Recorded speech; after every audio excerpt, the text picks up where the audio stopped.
Bem-vindo ao projeto Técnica Feynman. Hoje estudaremos a disciplina de Informática. Você vai aprender, nem que seja a última coisa que você faça. Com relação à informática, então nós precisamos compreender que a CPU ela é composta pela unidade de controle e pela unidade aritmética e lógica, também conhecida como ALU. O armazenamento de dados, primeiro, ele é feito de forma temporária, através da instrução de programa, e secundário, ele é de longo prazo, feito através de uma mídia externa de massa. Os ciclos da máquina, ou seja, os clocks, a função deles é recuperar, executar e armazenar. Então, o primeiro é captar, depois decodificar, depois executar e, por fim, armazenar. Estes são os ciclos da máquina ou os clocks. Com relação ao pipeline, o pipeline é o core. Diversas etapas do ciclo, apenas um processador, versus um processamento paralelo com vários processadores. Então, no pipeline ou core, nós temos um processador que vai realizar sozinho todas essas etapas aqui. Enquanto que no processamento paralelo, nós vamos ter vários processadores e cada um poderá realizar etapas diferentes em paralelo, para facilitar. Com relação à memória ROM. Por que o nome é memória ROM? Porque significa Read Only Memory e ela está associada diretamente à placa-mãe. Ela promove tão somente a leitura e ela é um tipo de memória não volátil. Memória ROM está associada à placa-mãe, é um tipo de memória não volátil. E temos aqui três tipos diferentes. Nós temos a PROM, que é uma memória virgem, programável. Nós temos a EPROM, na qual é possível apagar e escrever.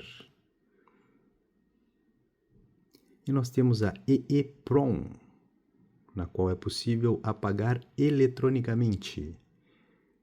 Origina a memória flash. Então, a memória flash é originada da memória ROM, que está lá na placa-mãe.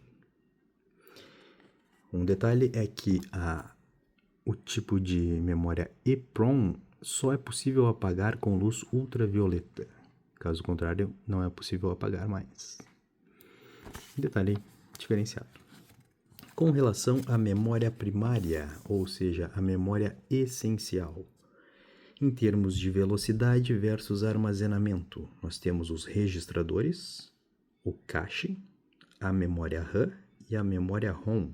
A memória ROM, ela é não volátil. Nunca esqueça disso. A representação de dados, então, é o bit. O bit basicamente é a menor unidade. Se nós somarmos 8 bits, nós estaremos diante de 1 byte. A placa-mãe. A placa-mãe ela pode ser on-board ou off-board. Os componentes dela poderão ser on-boards ou off-boards. O chipset. O chipset, que é basicamente a placa-mãe, compõe a placa-mãe, né? São circuitos que gerenciam o fluxo de dados entre a memória, processador e periféricos. Então, dentro do chipset da placa-mãe, nós temos duas pontes, a ponte norte e a ponte sul. Quais são os componentes que estarão na ponte norte? Perceba, o CPU, a memória RAM e a placa de vídeo. Tudo que é importante, que é relevante, está no norte. E tudo que é menos importante, que é periférico, está no sul. Simples assim. Os tipos de barramentos que são conhecidos são USB, PCI, HDMI e VGA. Por fim, basta saber a relação entre byte, kilobyte, megabyte, terabyte e assim infinitamente.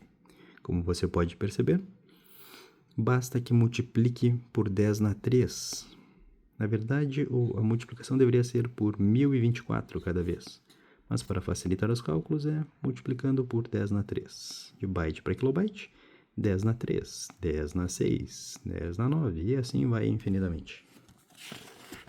Este foi o estudo inicial da informática com relação aos seus componentes iniciais. Dando sequência, agora falaremos da memória RAM. Perceba, a memória RAM é a memória principal e ela é volátil. Lembrando e caracterizando de forma clara e nítida que a memória ROM é a memória Read-Only Memory dentro da placa-mãe e ela é uma memória não volátil, enquanto que a memória RAM ela é uma memória volátil e ela é a memória principal. Quais são os tipos de memória RAM? Nós temos a SRAM, que é uma memória estática. Ela é mais rápida, mais cara, usada como memória cache. Perceba, novamente vamos retomar a informação. Em termos de memória cache, nós temos lá os registradores, memória cache, depois a memória RAM. Então, a memória cache é um tipo de memória RAM, cuja velocidade é inclusive maior que a da memória RAM. Porém, o armazenamento é menor. Retomando, em termos de memória RAM, então nós temos a SRAM, nós temos a DRAM. A DRAM é uma memória dinâmica e esta sim é conhecida como a memória principal ou a memória RAM que nós conhecemos.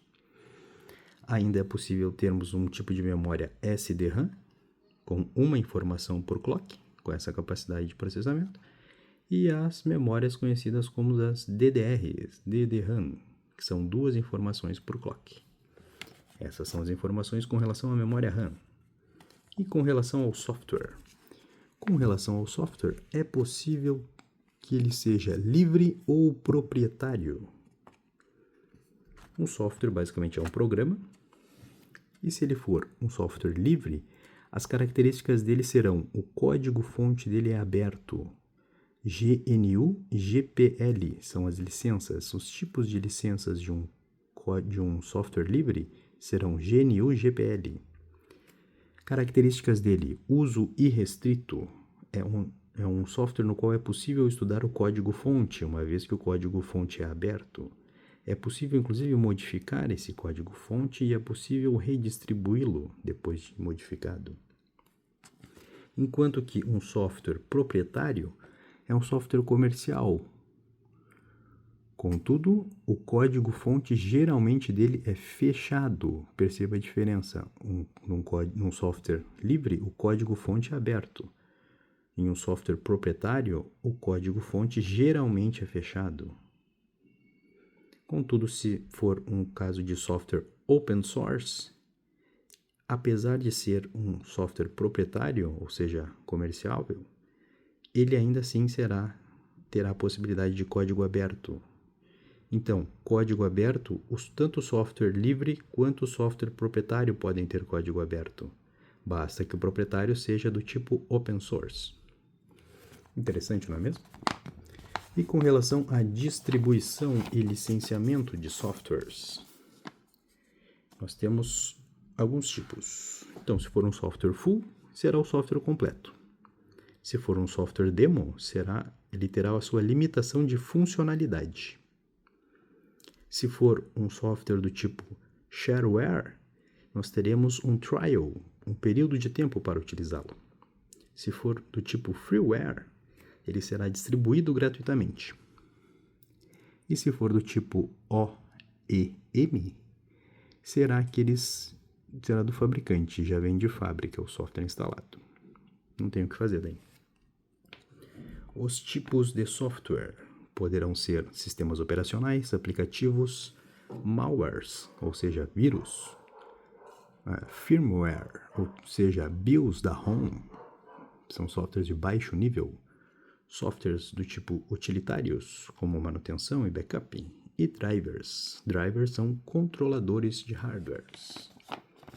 Este foi o estudo inicial da informática com relação aos CPUs, ciclos de máquina, memória ROM, que é a memória não volátil da placa-mãe, registradores cache, placa-mãe, chipset, a ponte norte, onde tudo de importante se localiza na ponte norte, tipos de barramento: memória RAM, sendo uma memória volátil, e os tipos de software, proprietário e livre.